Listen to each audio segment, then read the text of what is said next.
Alright, let's speed up and watch our city grow and check out why I have 3 arrows on my income. Wait, how is my monthly income at 107 million? What? Welcome to the channel, everyone. I'm Shadow Dad Gaming, and today I will be doing a one-road challenge in City Skylines II. If you've never heard of or played the game, that's perfectly fine. Don't leave yet. As I play through, I'm going to explain everything that's going on so you won't be lost. To start, City Skylines II is a city builder game where you also manage budgets, city services, technology, and everything in between. In my previous challenge, I grew increasingly frustrated with the traffic in this game. Every intersection managed to build up with traffic and cause accidents. So today, I'm banning intersections in my city. My city is going to be one continuous road. I'll consider myself successful in this challenge if I can make it to 5,000 citizens before going bankrupt. So let's get started. The first thing we want to do in City Skylines 2 is choose where we want our city to be. Usually you would look at the resources, transit options, buildable area, blah, blah, blah, blah, blah. I chose Waterway Pass just because I think the map looks great. Now that we're inside our city, it's time to start building. Our city needs power, so we first have to decide between coal plants, which cause pollution, or wind power, which is pollution-free. Because the 2 wind turbines actually only cost a quarter of the coal plant, I decided to use them. In this area, they're approximately 92% efficient, which means I'll get plenty of power to make it to 5,000 citizens before I have to even plan on another power source. The next thing we need to think about is water and sewage.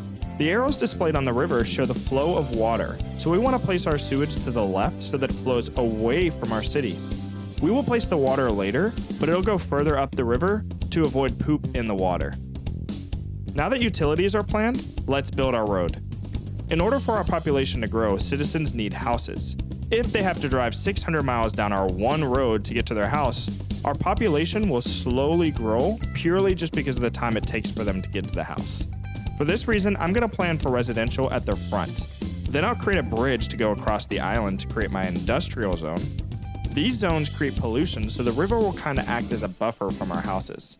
Then I'm going to create another bridge to go back for more residential, and then another bridge to go back to industrial, and so on and so forth. And done. And with that, we make it to level 2 without any citizens. Level 2 does unlock garbage services and medical services for the city, so we're going to make sure we place those. With our foundation complete, we can now start zoning in the city's demands. Demands are what your city needs to grow. On the bottom of the screen, we can see we have 4 separate demands right now based on the color displayed. Light green is low density residential, meaning houses. Dark green is medium density residential, think apartments and row homes. Blue is commercial, think stores and gas stations, and yellow is industrial, plants and factories. To get started, I'm going to place a mixture of residential and commercial at the start of our city, with industrial going onto the island, and then placing more residential on the other side. While we watch our city grow, we need to place the city services we unlocked at level 2. We will put the medical center in the second residential portion of our town. The medical center is where citizens go when they're sick and increases the overall health of the town. We will then place the cemetery at the start of our town. The cemetery adds a well-being bonus, so we want to make sure that this covers a majority of the residential area. We will also place our trash services in the second part of our industrial area. This is to ensure that it'll reach the current and future city without having to expand it before the end of the video. Now that city services are taken care of, it's time to watch our citizens move in till we have more demand. Which is now. We will expand the residential in our town by zoning in the third part past the second industrial zone. For beginners, the amount of information that City Skylines 2 gives you is overwhelming. To make it easier, there are 3 quick reference points at the bottom of the screen for us to see. We have a population growth rate, current budget, and happiness meter. If we review those right now, we can see that our city is currently losing $3,500 an hour. Our happiness is increasing but being slowed by medical coverage, and that our population is growing at roughly 60 people an hour. At this point, the challenge will be done in roughly 60 in-game hours. We're so close to being done. The rest of level 1 will be spent zoning until level 2.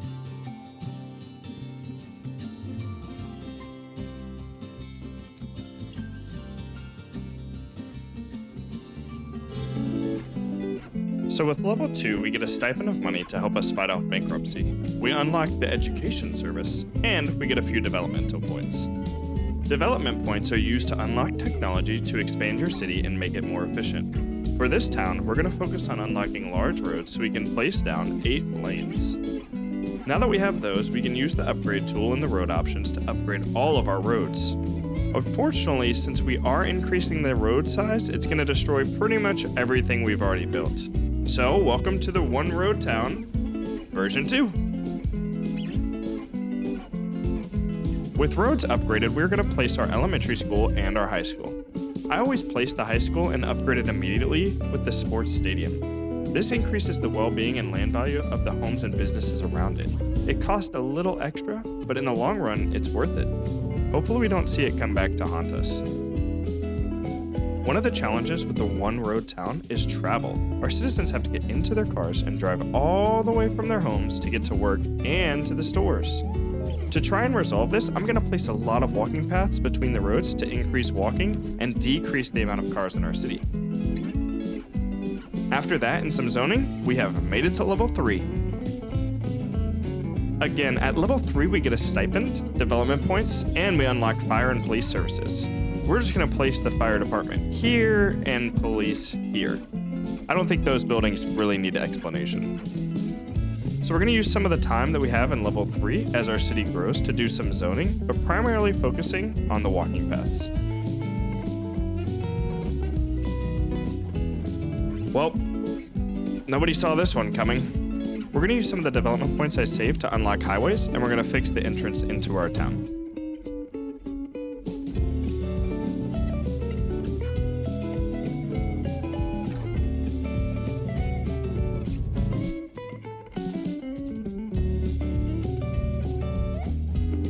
Now that that's fixed, we're going to continue to expand our city to create more room and make our road longer. Now we have to connect it with more walking, then expanding, and level 4. Level 4 unlocks public transit for our city. In City Skylines II, this is huge because it's the biggest way to directly affect the amount of cars in your city. We're going to start by building buses for our city. We first do this by putting down the bus depot to spawn our buses. Next, we're going to use the upgrade tool to add a transit lane to all of our roads. This is the lane that buses and taxis will use in order to prevent accidents and traffic jams. Next, we will need to add bus stops to our city. They have 2 options, covered and uncovered. I'm just going to go with uncovered right now because they're cheaper to place and to move if I need to adjust my bus stops. Once you have them placed where you want them, then you can start planning routes. The Create Route tool is amazing and can fully manipulate the routes for buses. The first thing you can do is change the color. This makes managing multiple routes easy, and it changes the color of the buses. To create a route, you simply click on a stop, click on the next stop, and so on and so forth until you've created the route you want. In a different city with more roads, you can actually manipulate the route the buses take, but obviously in this town, there's only one option.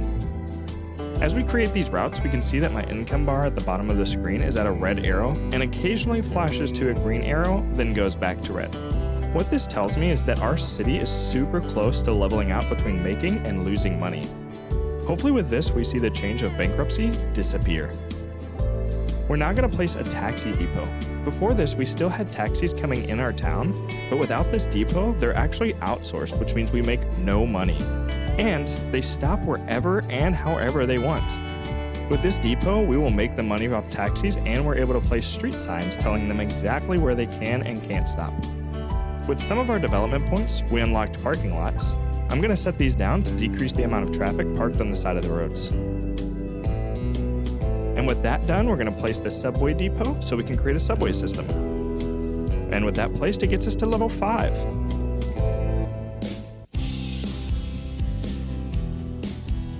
Let's just continue building our subway system for now. Subway systems are a little bit more complex. Aside from the depot, we need to create stops along our city streets. These can be above or below ground.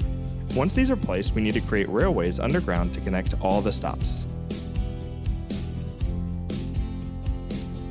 Then we will use the Create Route tool to create our routes. And perfect. So now that the subway is done, let's sit back and watch our city grow and check out why I have 3 arrows on my income. Wait, How is my income at 107 million a month? What? Okay, I've never seen this before. Even in my city with 50,000 citizens, it's never been this high. This screen we're looking at is a more in-depth glance at our budget where we can see what's making us money and what's losing us money. And according to it, somehow my taxes are at 107 million. And it isn't changing. I thought maybe it was a glitch, but here I am, steadily climbing as I zone in my city. Oh no, what's happening? Now I'm losing money at almost 2 million an hour? I have no idea what's going on with this game right now. Okay, so now it somehow shows that I'm only making 403,000 on my taxes, when I didn't have a huge exodus on my citizens or destroy half my town. And after just a couple minutes of zoning, I'm back to making money, but this time it's 214 million a month. After some more zoning and some more walking areas, I'm still making money. Oh man, but now my industrial area is on fire and burning down, and I'm losing money. Okay, let's solve this fire issue and then investigate what's going on with my income. The first thing we're going to check is land value. Earlier, I saw that a majority of our taxes were changing because of the industrial area, and just as I expected, the land value in my industrial area, for whatever reason, is maxed out. This means that the tax revenue from that area is ridiculously high. Usually this makes businesses move out, but for some reason, they're just paying taxes, and they don't seem to care. Alright, so one of the things that's starting to get bogged down is the electricity. I thought we could handle it with 2 windmills, but we're short on some production. So I'm going to place down a geothermal power plant because it makes more than enough, and then we can actually sell off some of the electricity.